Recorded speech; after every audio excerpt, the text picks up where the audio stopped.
बबलू और जानकी खेती का काम करते थे। दोनों के खेत काफी बड़े थे और कई मजदूर उनके खेतों में काम किया करते थे। अरे खाला, आपकी तो तबीयत नासाज लग रही है, आप घर जाकर आराम फरमाइए।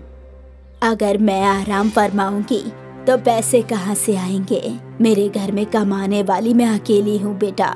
अपने पोता पोती को भूखा थोड़ी रख सकती हूँ। आपकी परेशानी मैं समझ रहा हूँ खाला, आप आराम फरमाइए, आपको आपकी मजदूरी मिल जाएगी। शुक्रिया, तू फरिश्ता है बबलू। तूने इस ज़ईफ़ा की परेशानी समझी। तू बहुत अच्छा है, ऊपर वाला तुझे बरकत दे। वो ज़ईफ़ा खातून दुआए खैर देकर जा ही रही थी कि जानकी उसके सामने आ गई। अम्मा, ये लीजिए आज का खाना, और जब तक आपकी तबीयत बिल्कुल दुरुस्त नहीं हो जाती मैं खुद आपके घर खाना दे दिया करूंगी। तेरा ये एहसान कैसे चुकाऊंगी? एहसान कैसा? मिट्टी में काम करने वाले किसान के खानदान को खाना ना मिले, ये तो नाइंसाफी है ना। मैं तो बस इंसाफ कर रही हूँ। तुम दोनों मेरे लिए शिव पार्वती की तरह हो। ऊपर वाला तुम्हें हमेशा खुश रखे। जानकी बहुत दरियादिल थी। वो अक्सर भूखों को खाना खिलाती थी, चाहे वो जानवर परिंदे हो या कोई राह चलता भिखारी। ऐसे ही एक भिखारन जानकी के घर रोज आया करती थी।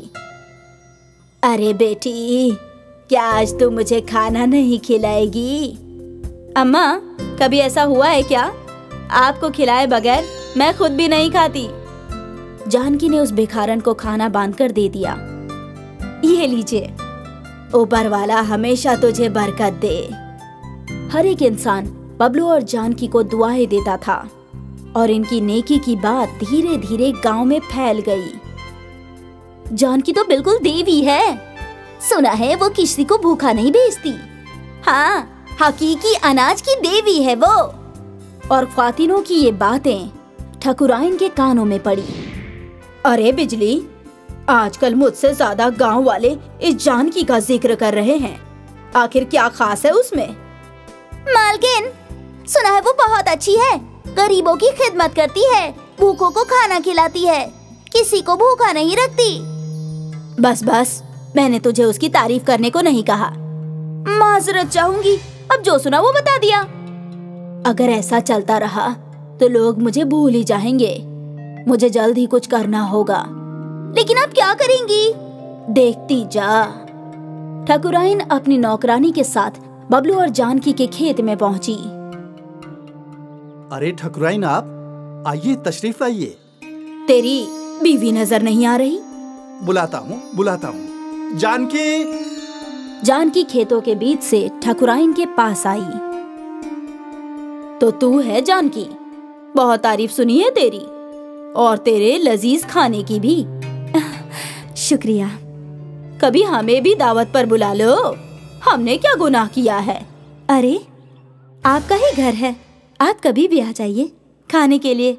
हम किसी को भूखा नहीं रखते। अगर ये बात है तो मैं अकेली नहीं आऊंगी, मेरे साथ मेरे सारे लोग आएंगे। सबको खाना खिला पाओगी? जी बिल्कुल, आप बेफिक्र होकर आ जाइए। फिर कल तैयार रहना, तुम्हारे घर पे बहुत मेहमान आएंगे। जी। ठकुराइन वहाँ से चली गई। ये ऐसे क्यों बोल रही थी? मालूम नहीं, लेकिन खाने के लिए हम किसी को मना थोड़ी ना कर सकते हैं। वो तो है। ठकुराइन ने अपनी नौकरानी को बोल दिया कि सारे गांव को खाने की दावत दे दो। और अगले रोज बबलू और जानकी के घर के बाहर भीड़ लग गई। हे राम, इतने सारे लोग। कोई बात नहीं, आप मेरी मदद कीजिए। दोनों ने मिलकर खाना बनाना शुरू कर दिया। वो जैसे जैसे खाना बनाते जा रहे थे वैसे वैसे खाना खत्म होता जा रहा था। कई घंटे बीत गए, लेकिन लोगों की भीड़ कम ही नहीं हो रही थी। इस बार तो ठकुराइन ने हमें मुसीबत में डाल दिया। कोई बात नहीं, ऊपर वाला है ना, वो हमारी मदद जरूर करेगा। देखते ही देखते अनाज की बोरियां खत्म हो गई। मैं और अनाज लेकर आता हूँ। जी। बबलू नई बोरी लेकर आया। ये आखिरी बोरी है। इस बार लगता है हम सबको खाना नहीं खिला पाएंगे। हो जाएगा। जानकी ने आखिरी बोरी का अनाज भी बनाना शुरू कर दिया। ये आखिरी लोग हैं। लगता है सब निपट गए। इस बार ऊपर वाले ने हमें बचा लिया। बिल्कुल। बबलू ने सारा अनाज लोगों को परोस दिया, लेकिन दोनों के जहन से निकल गया कि ठकुराइन अभी भी बाकी है। जब अनाज खत्म हो गया तो ठकुराइन की नौकरानी ठकुराइन के पास गई। मालकिन, सारा अनाज खत्म हो गया है। अब आएगा ना मजा। चलो चलते हैं। और अब जानकी के दरवाजे पर ठकुराइन पहुंची। मुझे आने में देर तो नहीं हुई ना? ठकुराइन को देखकर जानकी और बबलू हड़बड़ा गए। उन्हें समझ में नहीं आ रहा था कि अब वो लोग क्या करें। घर आए मेहमान को बिना खाना खिलाए कैसे भेज सकते हैं। आप बैठिए ना, मैं आपके लिए खाना लाती हूँ। मुझे भी तो यही देखना है कि तुम मेरे लिए खाना कहाँ से लाती हो। हाँ। जानकी और बबलू दोनों रसोई में गए। अब क्या करेंगे? हमारे पास तो खाना ही नहीं है। कुछ ना कुछ तो करना ही पड़ेगा। तभी खिड़की पर वही रोज वाली भिखारन आती है। क्या हुआ बेटी, आज तू इतनी परेशान क्यों है? अब क्या बताऊं अम्मा, ठकुराइन खाने का इंतजार कर रही है और हांडी में कुछ भी नहीं है। अच्छे से देख, कुछ तो होगा ही हांडी में। नहीं है अम्मा। तो देख तो। जानकी ने जब हांडी का ढक्कन उठाकर देखा तो पूरी हांडी खाने से भरी हुई थी। हे भगवान, ये कैसे हुआ?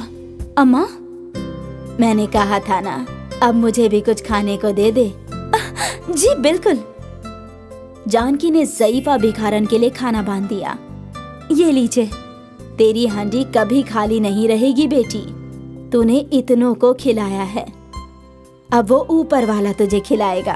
खुश रह, हमेशा खुश रह। ज़ईफा भिखारन खाना लेकर चली गई। फिर जानकी ने ठकुराइन के लिए खाना परोसा। जब ठकुराइन के सामने खाने की प्लेट आई तो वो हैरान रह गई। तूने तो कहा था कि खाना खत्म हो गया है। मैंने खुद अपनी आंखों से देखा था मालकिन। खामोश, झूठी कही की। ठकुराइन और उसकी नौकरानी ने चुपचाप खाना खाया। अरे, आपने तो कुछ खाया ही नहीं। कहीं आप ये तो नहीं सोच रहे कि हमारा खाना खत्म हो गया? फिक्र मत कीजिए, हमारे पास बहुत खाना है। आप और मेहमानों को भी भेज सकती हैं। ये सब सुनकर ठकुराइन का मुंह छोटा हो गया था। उसे समझ नहीं आ रहा था कि वो क्या बोले, तो उसने खाने की तारीफ की। खाना बेहद जायकेदार था, और फिर वहां से चली गई। सब कुछ हो जाने के बाद खाना तो खत्म हो गया था, तो फिर से कैसे आ गया? ऊपर वाले के करम से बूढ़ी अम्मा ने मुझे बरकत दी है कि हमारी हांडी कभी खाली नहीं रहेगी। ये बोलते बोलते जानकी ने हांडी का ढक्कन हटाया तो वो वापस खाने से भरा हुआ था। कमाल है, अब हम हर किसी की मदद कर सकते हैं। अब कोई भूखा नहीं रहेगा। बिल्कुल, शायद इसीलिए हमें ये बरकत मिली, ताकि हम भूखों का पेट भर सके। उस दिन के बाद ज़ईफा भिखारन कभी वापस नहीं लौटी। और फिर जानकी और बबलू हर रोज किसी न किसी को खाना खिलाते। गांव में ऐसा कोई नहीं था जिसे भूखा सोना पड़ता था। अच्छा लगता है जब हम लोगों की खिदमत करते हैं। जी, ऊपर वाला भी हमसे यही चाहता है कि हम सबकी खिदमत करें। हम ये हमेशा करेंगे। उस दिन जानकी और बबलू का खाना खत्म हो गया था, लेकिन उनकी नेकी नहीं, वो फिर भी ठकुराइन को खाना खिलाना चाहते थे। इसलिए शायद ऊपर वाले ने उन्हें बरकत दी। अब वो ना सिर्फ ठकुराइन को बल्कि हर किसी को खाना खिला सकते थे। शायद इसी को कहते हैं अच्छाई का अच्छा फल। अब जानकी हकीकत में अनाज की देवी बन चुकी थी।